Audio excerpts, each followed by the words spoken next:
Ìlọrin Afonja ẹnu dùn ṣáni ṣe ní àwọn bàbá tí wọ́n gbé bí ọlọ́mọ gangan ni. Ìwọ lọmọ ọmọ ilé wa àbílẹ̀lẹ̀ sú ọmọ àtàrà lè oyún ọmọ ilé onípẹ̀tẹ̀ tí máa sọ́wọ́ mi nìyí. Àìdí òpó náyà ju aṣọ lé dídì àwọ̀ mo lẹ́ni Afonja bá kúkú kan nílọrin òkú kéré rárá. Sàó lọ́tún àmọ́yá ló sì yó ìlú tó tóbi tó dàbí mọ́ká ńlẹ́ ọmọ àti fìkọ́lá mùdọ́mọ lẹ́kún àríṣe kọ́ńdúkọ́ńdú níbo ni òpó múlẹ́rọ mọ́jà lẹ́kàn ọmọ orílẹ̀ onípẹ̀tẹ̀ tí máa sọ́wọ́ mi kẹ̀kẹ́ mi níta dídùn aṣọ lè dìdì àwọ̀ òpó ránṣọ òpó gbàjá nílé mọ́ ilé wa bí ó bá sì tẹ̀wù bí ó bá sì tàṣọ ni irú díwo lágbárí bí èèwò bí kókó ọmọ ẹlòmí ò bá bọ́ra sílẹ̀ yóò jọ̀bọ̀ ìmí ò bá bọ́ra sílẹ̀ wọ́n á jọ ìmọ̀dò àmọ́ tí wàlẹ̀ òpó bá bọ́ra sílẹ̀ wọ́n á sì jọmọ tuntun kínú lé àwọn bàbá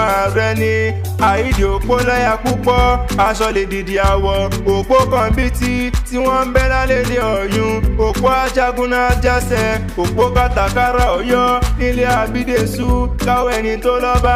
òpó gbọ̀rọ̀ bàbá yín ní akọjú rẹ̀ síná iná tí ó gbọ̀rọ̀ bàbá yín ní akọjú rẹ̀ sómi omi tí ó gbọ̀rọ̀ bàbá yín ní gbàgbépọ̀ tí tó lè ọmọ ológun nílé Afonja wọn kò jọ mọ́ ilé wá sógun ogun l'Afonja lọ tí ó wálé mọ́ ló fi lọ tẹ̀lú Ìlọrin dúró ni wọ́n fi ń pè Ìlọrin Afonja ní ẹnu dùn juyọ̀ lọ ni. Bàbá yín ló fowó adìyẹ adìyẹ yé gbà adìyẹ pàgbà ọmọ ilé wa sọ pé adìyẹ ò pọmọ re wọ́n gbá adìyẹ táwọn fowó rawó àwòyẹyìn méjì ó pọ̀ kan wọ́n gbáwó ta wọ́n fowó rọ̀bọ ọ̀bọ ń lóṣù wọ́n gbọ́bọ̀ ta wọ́n fowó rajá ajá ń jẹ̀mí inú ilé àwọn bàbá rẹ ni wọ́n gbọ́jà ta wọ́n fowó rọ̀yún bàbá yín ní kọ́yìn ogun yan oyún sọ pé òun ò mọ̀yán gún inú ilé àwọn bàbá rẹ ni wọ́n ní kọ́yìn òrùka oyún sọ pé òun ò mọ̀ káró ọ̀rọ̀ ní bàbá yín sọ́sọ́yún tó fi dòdò tí ń sàn lọ́jọ́ sí lọ́ fi ń para Ìlọrin